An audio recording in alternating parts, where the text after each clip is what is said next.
गोकुल में, देखो गोकुल में, देखो गोकुल में धूम मचा दिल के। बदमाशों में जन्म लेलके, कृष्ण कन्हैया के नाम से जनलके, कृष्ण कन्हैया के नाम से जनलके। बदमाशों में जन्म लेलके, कृष्ण कन्हैया के नाम से जनलके। सब माखन चोरा के खा लेलके, खा लेलके, खा लेलके। देखो गोकुल में धूम मचा दिलके, खा लेलके, खा लेलके। देखो गोकुल में धूम मचा दिलके। डीजे सुमित देखो गोकुल में, देखो गोकुल में, देखो गोकुल में धूम मचा दिलके। मैया के अंगना में लागल छे मेला, चलो यो भक्तगण देखे ला खेला। मैया के अंगना में लागल छे मेला, चलो यो भक्तगण देखे ला खेला। कन्हैया के रस्सी से बांध के मैया डांटे छे कान पकड़ के। कन्हैया के रस्सी से बांध के मैया डांटे छे कान पकड़ के। तैयो माखन चोरा के खा लेलके,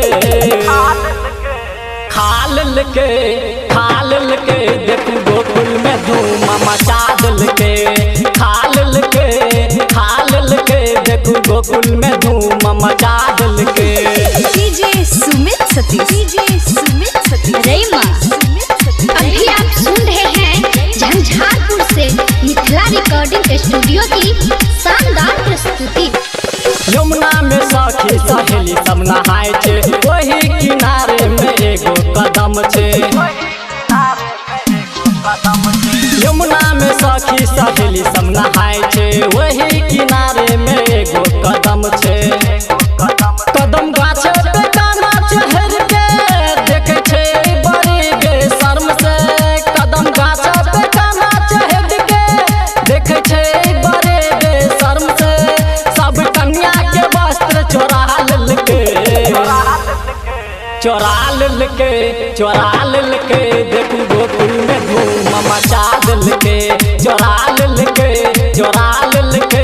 देखो गोकुल में धूम मचा दिलके। बदमाशों में जन्म लेलके, कृष्ण कन्हैया के नाम से जनलके, कृष्ण कन्हैया के नाम से जनलके। बदमाशों में जन्म लेलके, कृष्ण कन्हैया के नाम से जनलके। सब माखन चोरा के खा लेलके, खा लेलके, खा लेलके। देखो गोकुल में धूम मचा दिलके, खा लेलके, खा लेलके। देखो गोकुल में